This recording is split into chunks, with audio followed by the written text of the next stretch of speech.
अस्सलाम वालेकुम दोस्तों, मेरा नाम अनस है और आप देख रहे हैं इलेक्ट्रिकल ट्यूब यूट्यूब चैनल। प्यारे दोस्तों, आज की इस वीडियो में हम सीखेंगे कि 1 एम्पीयर में कितने वॉट होते हैं।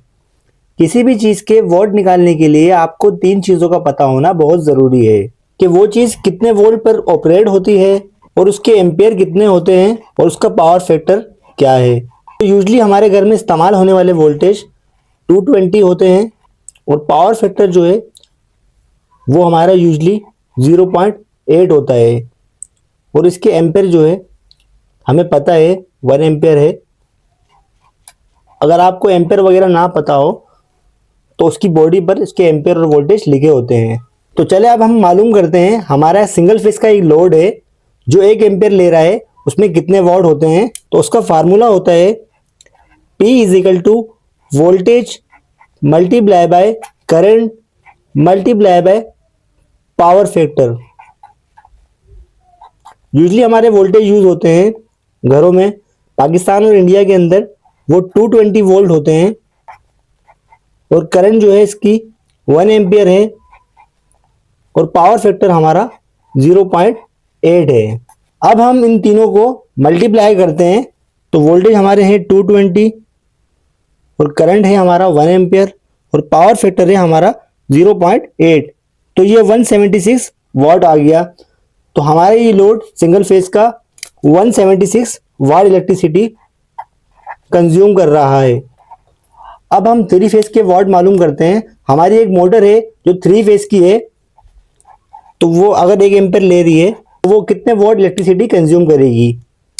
तो 3 फेज का फार्मूला होता है power is equal to √3 multiply by voltage multiply by current multiply by power factor. तो सिंगल फेज के अंदर हमारा 1 फेज यूज होता है और 3 फेज में हमारे 3 फेज यूज होते हैं, तो इसकी वजह से यहाँ पे √3 इस्तेमाल होगा। तो आपको घबराने की ज़रूरत नहीं है। तो सबसे पहले हम √3 की वैल्यू मालूम करेंगे।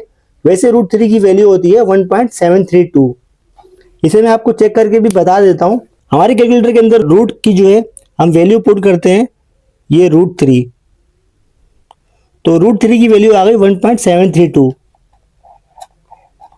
और वोल्टेज हमारे 3 फेज के अंदर हमारे वोल्टेज होते हैं 415 वोल्ट और करंट है हमारी 1 एम्पियर और पावर फैक्टर हमारा 0.8 है।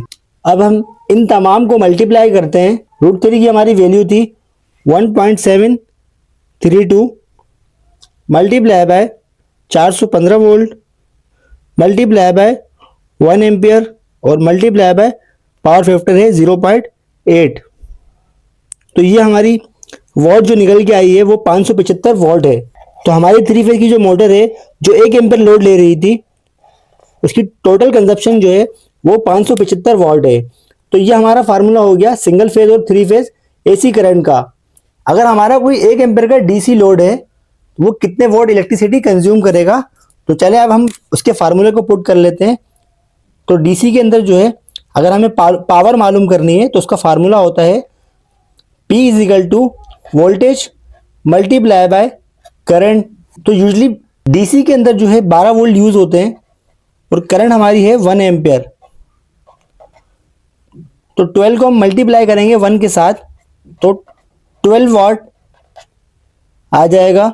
तो हमारा जो लोड है जो 1 एम्पियर ले रहा था, तो वो इलेक्ट्रिसिटी जो कंज्यूम करेगा वो 12 वाट कंज्यूम करेगा। ये हो गया सिंगल फेज का। अब जो है हम 3 फेज का हमारा एक लोड है, तो हम उसकी वॉट निकालते हैं डीसी के अंदर। तो उसका फॉर्मूला होता है P is equal to √3 multiply by voltage multiply by current. तो √3 की हमारी वैल्यू होती है 1.732